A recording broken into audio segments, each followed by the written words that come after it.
가볼까? 후후.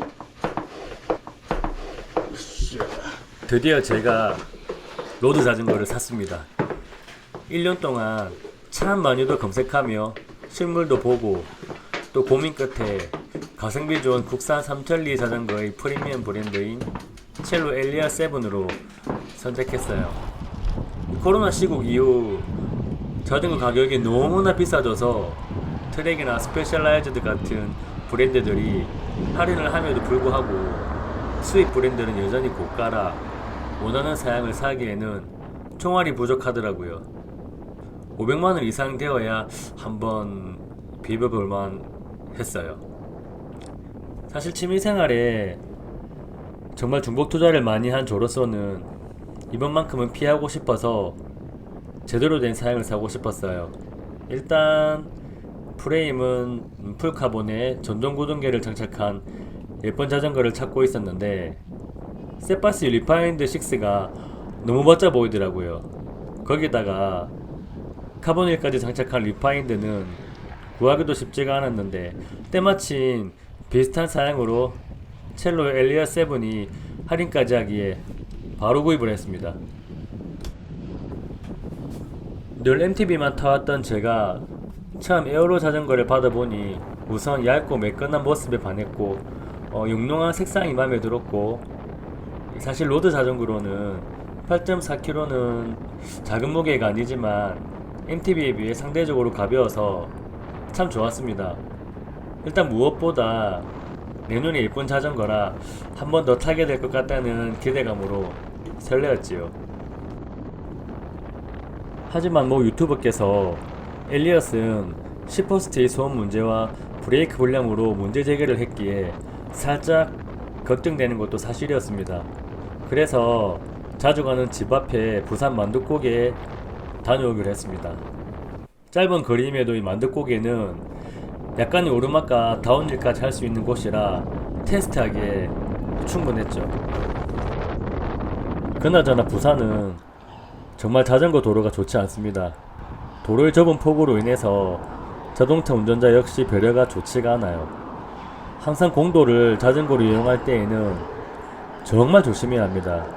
그래서 제가 로드 대신 MTB를 타고 한적한 산으로 가는 이유였습니다.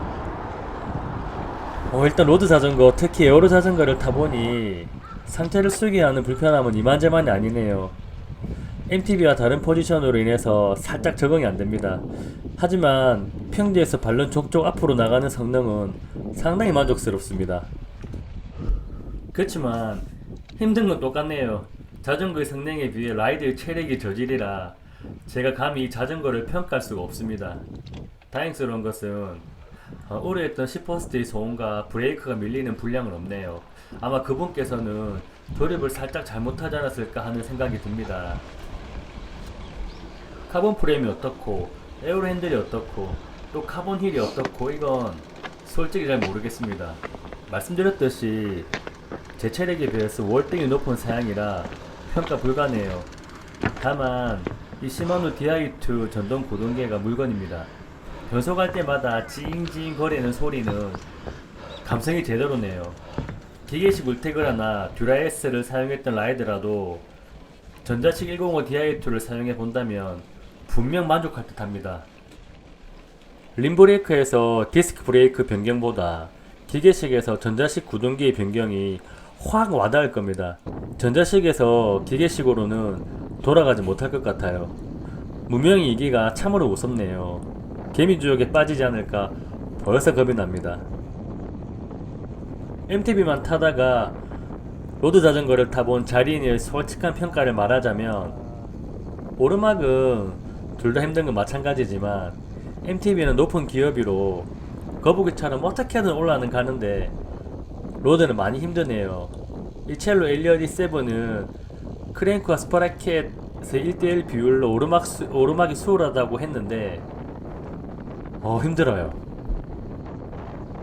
낙동강의 어필로 유명한 영아지, 또 박진, 무심사, 매엽제 같은 고개는 MTB로는 한 번도 쉬지 않고 올라갔고 또 그다지 힘들다고 생각을 안 했는데 이 로드 자전거로는 어느 곳도 못 올라갈 듯 합니다. 그럼에도 꾸역꾸역 올라가는 수많은 라이더들을 보면 정말 리스펙이죠. 이 자전거란 게 사실 가성비가 아닌 뭐 감성이라 보니 가격 거품이 많은 게 사실입니다. 시중에 나와 있는 100만원짜리 알루미늄 로드 자전거로도 웬만한 국토 정조도 가능하고 그란폰도나 각종 대회에도 나가도 전혀 손색이 없을 만큼 괜찮은 퍼포먼스를 보여주고 있는데, 사람이 욕심이란 게 아무래도 외국산 브랜드를 갖고 싶고 더 좋은 자전거를 타고 싶고 또 더 나은 구동계라든지 더 나은 스펙을 요하다 보니 체력과 상관없이 눈만 높아지는 것 같습니다. 이 자전거만 샀다고 다 되는 게 아니라 또 그에 맞게 속도계, 그리고 각종 센서, 또 계절마다 바뀌는 의류, 헬멧, 그리고 뭐 음료, 또 파워젤 등 수많은 이 비용이 자전거에 들어가니 정말 이 취미는 쉽게 보면 안 될 것 같습니다. 제가 이 첼로 엘리어 7을 구매하고 서연기를 올린다고 영상을 찍고 있는데 자꾸 말이 삼천포로 빠지고 있네요. 어찌됐건 이 로드 자전거는 이 라이더의 성능이 부족할 뿐이지 퍼포먼스적으로 전혀 문제가 없습니다. 남들이 나의 자전거를 어떻게 바라보는, 즉 이 하차감만 무시한다고 하면 충분히 엘리어 7으로도 굉장히 좋은 추억을 만들 수 있습니다.